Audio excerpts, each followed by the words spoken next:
Yeah, all the Southeast Asian Zerg players like Miyamika and Demi, so he has plenty of practice in that. Like, there is a good chance, like, by no means is Gogojoy favored against his next opponent. Not at all. He wasn't favored against Cure, but like, there is a chance. There is a chance, and if the stars are aligning right now, I don't know if it's like the year of the Ox, and like that's the year that Gogojoy was born in. I don't know what he's harnessing right now. That's actually.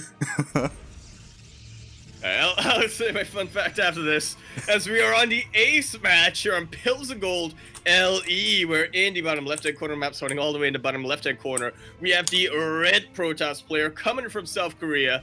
He is representing Alpha X. Give it up for the general himself, Zoun. And spawning in the top right-hand corner of Pillars of Gold LE, we have the Chinese Terran player representing KZ Gaming, KZG. It is time.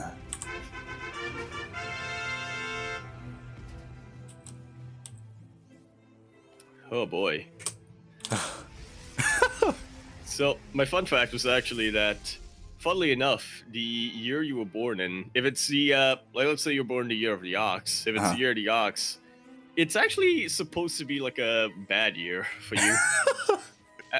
I remember seeing why that was. I remember, like, reading what the rationale was in the, whatchamacallit, not Supernatural, it's, what's the word I'm thinking of when you're, like, not spiritual, not circumstantial.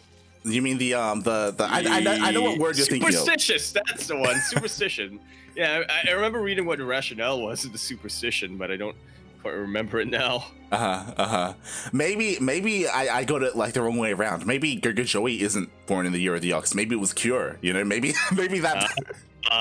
Pure and Max said. Pure and Max said, my god. And as we were saying, he will be going up against the winner of DRG and Creator. DRG and Creator are currently duking it out, and they are being casted by Glide, the Russian caster, as well as Mint Crystal. Ooh. Yes. So yeah, twitch.tv/the 3D. No, it's not the 3D.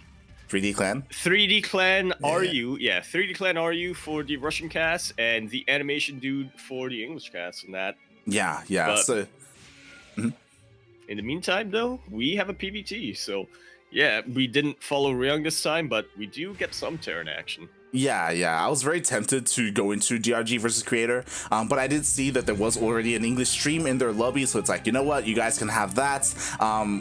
They'll probably follow that into Gogojoy. We'll try and follow that as well, like, after this series, but we'll see. I did also see a juicy TvP here. We're tied up. This is the ace match. We're 1-1.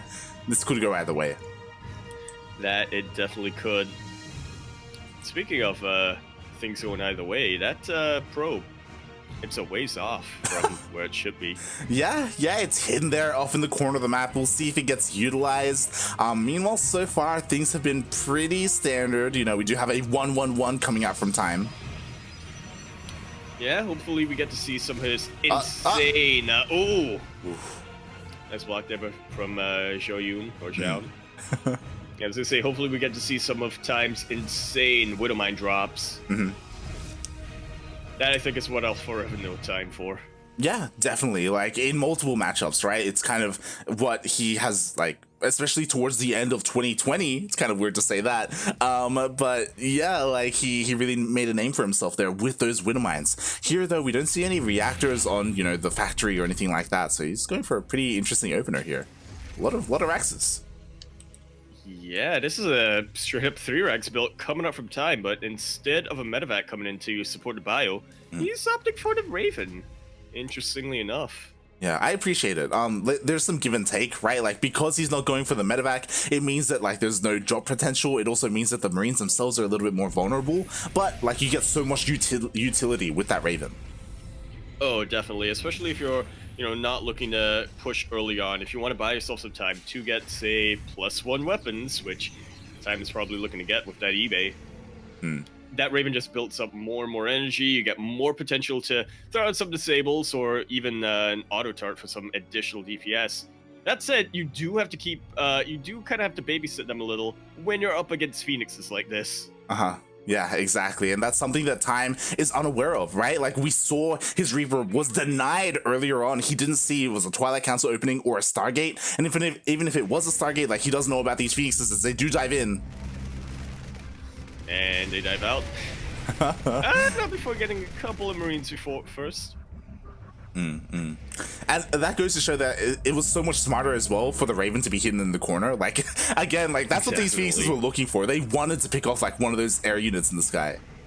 Oh yeah, I can tell you from experience, there's nothing more infuriating. Really nice split at the end there from Zoun. Yeah, he didn't end up losing anything. Did take a lot of damage on some of his Phoenixes, so they are a little bit battered, a little bit bruised. But in the end, Time, like, he only lost 2 Marines. Like, he's looking pretty good so far. Oh, definitely. Sim is going to be finishing up fairly soon. 2 medevacs coming out, and again, all goes back to that Raven. It's been building up its energy. 1 Colossus is still quite a ways off, and by the time hits, should have at least 2 Disables.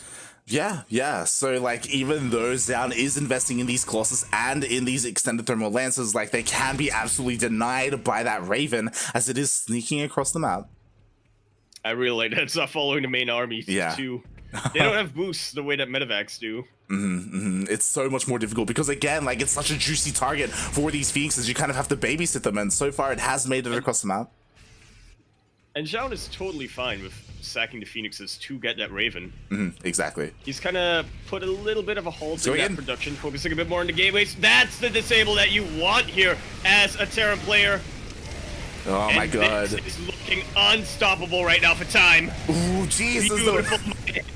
Yeah, the wind mines do go off. He goes down, focuses down the Colossus. It goes down immediately, but it looks like there may just be enough here to hold. Yeah, never underestimate what taking out the medevacs can really do. Time oversimming a little bit over here. And with a quick warp in of these stalkers, there is just enough here for Zoun to hold. Did not lose his third, didn't lose a single worker. Did lose a couple of expensive units though, so in the end, not as far ahead as he'd like to be. And but that's not in a bad position at all. That's what's terrifying because Time, like, he's down in workers. He didn't even have a third base behind this. He only just starting it after his attack was thwarted, and now, like, he has to do something with this follow-up. But there's another Colossus. To be fair, there's no shield battery, so maybe, like, he has potential. Yeah, I mean, it kind of evens out, right? Because the Raven isn't here anymore, but there's also no shield battery. That said, the shield battery is about to finish up, and with mostly Marines, there is no way for Time to fight this. He backs away, and he's got to be kicking himself right now. He's got to look for a different avenue of attack, such as this drop. Oh, he does a drop. And too many Phoenixes. Yeah, exactly. Like, there aren't enough Phoenixes to deny the drop, so all the medevacs do stay alive. He does drop into the main base, even depowers some of the structures already. Yeah, Jesus, depowers the Cybercore. Yeah, to be fair, he wasn't getting any upgrades from that, but yeah, gets 3 of these gateways as well. Colossus is going to do quite a lot over here, but yeah, Time he makes it out with most of his army. I say that, but the Phoenixes is still putting a hurt on this. Yeah, there's not enough anti-air. The Phoenixes are going to chase everything down and clean it all up. He does try to evacuate. Oh, God. Those medevacs boosted away from them, Jesus. That's like, gotta be traumatic. You're on your own. Like, we gotta get out of here. And I saw my last way out of here. Just leave me like that. Feels bad, man. But again, like, Time, he has to keep up the aggression. Like, he has to do this to get away with this late third base and make sure that Zoun doesn't leave at his side of the map. But to be fair, Zoun isn't leaving his side of the map. He's still getting a lot done on his own side. He is getting a 4th, just continuing to get further and further ahead than where he already was economically. Yeah. Denying these Widow Mines. Jesus, this is... I got a feel for Time. I've been in this position way too many, I don't want to say times, but way too many ladder games. There we go. There you go. You can definitely relate, and even some Zealot run-bys. Again, Time, he can't afford to pull his workers like this. Like, he needs to catch up in terms of that economy. And now Zoun finally has the map control. The drops have been dealt with. He's going across the map. He has his Warp Prism to reinforce. Oh, God. And honestly, Time is okay. That is actually pretty huge, picking off that medevac. I was going to say, Time is not in a terrible position defensively, assuming he can try to bait the army into wide open positions, but that is not the case. Zoun gonna take that series 2-1.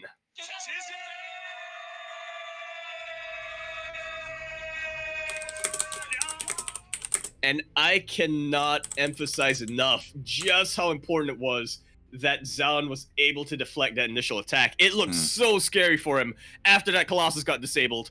It looked like it was going to be a snowball, but yeah, once those Phoenixes focus on those medevacs, once time, press the T button, one too many clicks.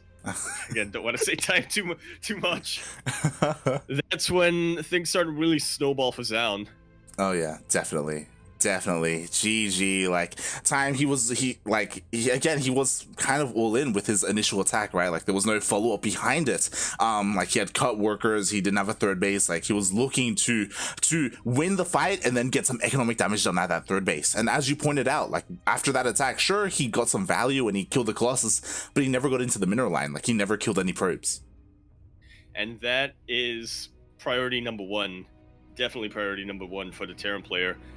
Like, killing the Colossus is good if you immediately have reinforcements coming across the map. Yeah. If you can't get them there right at that second, you're better off just trying to pick off the economy, making sure that they can't afford to build another Colossus.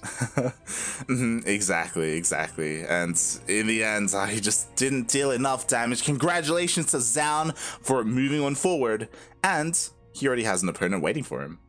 Ooh, that being not Solar. I'm looking at the wrong TV. No, wait, that's a TVZ. Rex versus Special, that is. He already has an opponent for him. It is not Dream. It is not Nice. Where's Trap? There we go. The most recent addition to a Freak of Freaks.